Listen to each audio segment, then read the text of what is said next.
কি হয়েছে তোর? কি নিয়ে এত টেনশন করছিস? না মা, কোনো টেনশন না তো।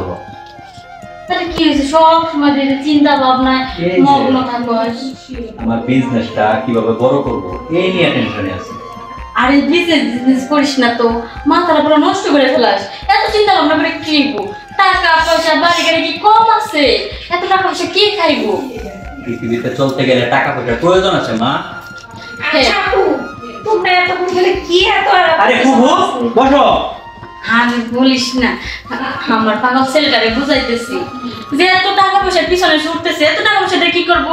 খাওয়ার তো কি আছে?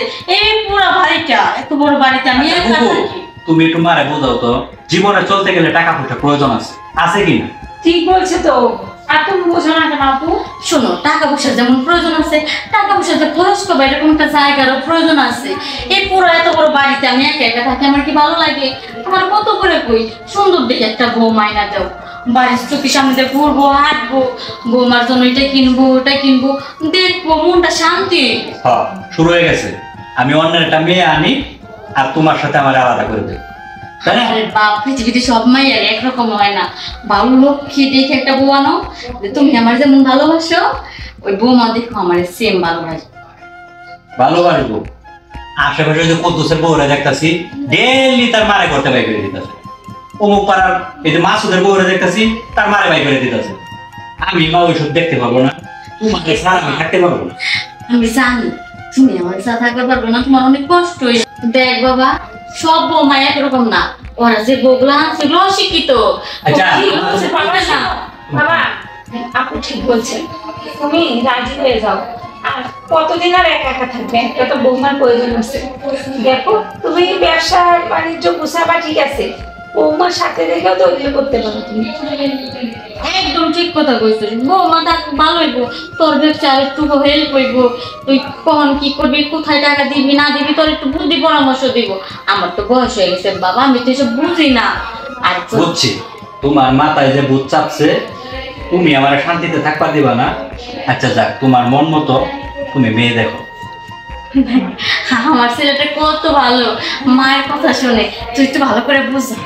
আচ্ছা যাও।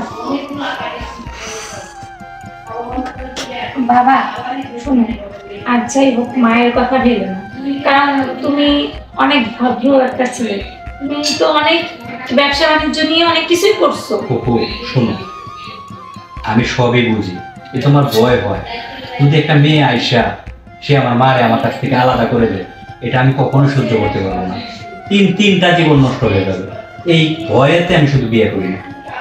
দেখো ভালো তো হতে পারে, চিন্তা করিও না, কারণ মায়ের কথা ভাবতেছো ঠিক আছে, কিন্তু একটা তো বৌমারও দরকার। আর ইনশাআল্লাহ ভালো বউ। আচ্ছা ফুফু শোনো, তোমাদের কথা আমি রাজি। তোমরা এমন একটা মেয়ে দেখবা যে মেয়েটা শুধু আমার মারে সুন্দরভাবে দেখাশোনা করবে, তার কাছে আর কিচ্ছু চাইবার নেই। আমার মার খেয়াল যদি ঠিক মতো রাখতে পারে না, এতে আমি খুশি। তুমি কোনো চিন্তা করো না বাবা, তো আমার লক্ষ্মী বাবা বুঝতে পারছে আর আমাদের কথা রাজি হয়েছে, এতেই খুশি।